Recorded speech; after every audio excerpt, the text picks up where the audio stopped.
Alors, petite vidéo sur le TYT UV3R, qui est une amélioration de l'UV3R de chez Baofeng, qui est un poste qui est très bien, et il est très sensible en réception, et donc il possède deux VFO, hein, avec un clavier qui est très bien conçu. Alors ce type de matériel, on peut le programmer à la main ou par le logiciel qui va bien, ou on peut utiliser le logiciel Sharp. Alors il a accès commutation des VFO par la touche VFO, hein, soit le VFO VHF ou UHF. On a donc, quand on a la fonction VFO, quand on appuie dessus, on maintient la touche assez longtemps, on passe en mode mémoire. Et puis on a des tas de fonctionnalités avec la touche fonction, hein. On peut régler le scratch, le canal prioritaire, la puissance, le reverse, le pas d'incrémentation, le Vox. On peut accéder à la radio FM. On a le bip. On a beaucoup de choses par le clavier là, y compris la mise en mémoire des fréquences sur le VFO, hein, par le clavier directement. Alors c'est une amélioration de l'UV3R.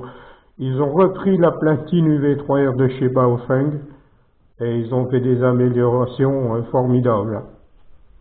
Alors la marque c'est TYT. Le modèle c'est le THUV3R. Alors très bon poste. Alors on peut le programmer par le système de cordon, chose que je vais montrer là. Je vais couper la vidéo.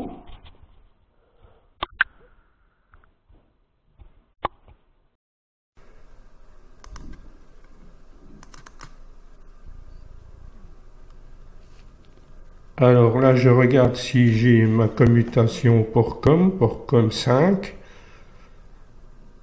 Donc, je vais lancer mon application. Donc, je lance Sharp. Là, je vais télécharger depuis la radio. Je sélectionne mon COM-port, la marque du poste et le modèle du poste. Une fois que j'ai fait ça, je fais OK.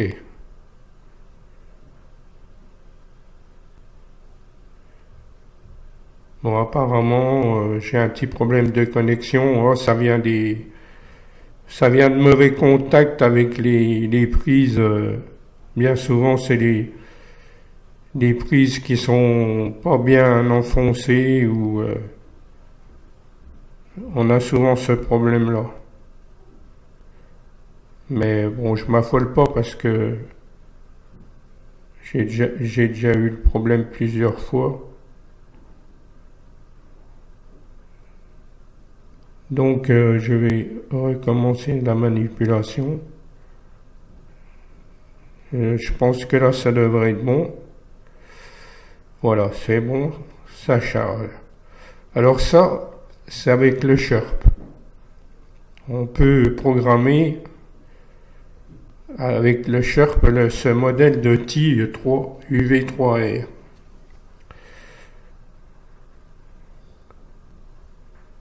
Voilà. Ça, c'est la programmation avec Sharp. Bon, après, on peut réinjecter dans le poste si on a fait des modifications. C'est la même procédure, mais à l'envers. Donc maintenant, je vais passer sur le logiciel qui concerne le poste. Voilà. Ça, c'est le logiciel d'origine du poste. Donc, on peut charger de la même façon que dans Sharp. Alors, il y a peut-être un peu plus de choses que dans Sharp. Dans Sharp, il y a le minimum, quoi. Alors que là, on a peut programmer voilà, ça c'est ce qu'il y a dans le poste. Alors, alors on peut rajouter des fréquences naturellement. Alors il a la bande de 136. Il a 136 à 174, de 400 à 470 et de 245 à 246. Mais on peut changer ça, cette bande-là, on peut la changer. Alors là, c'est les différentes fonctions. Là, c'est pour rentrer dans la partie FM, radio, parce qu'il a la radio FM. Il marche très bien d'ailleurs en radio FM. Très bonne sélectivité et il marche très bien. Très bon son. Bon, c'est pas du stéréo, hein, mais c'est quand même une bonne qualité de son. On a les différentes fonctions du poste. Alors ça, c'est dans le logiciel de base. Voilà, ça c'est pour les infos concernant les logiciels pour le programmer.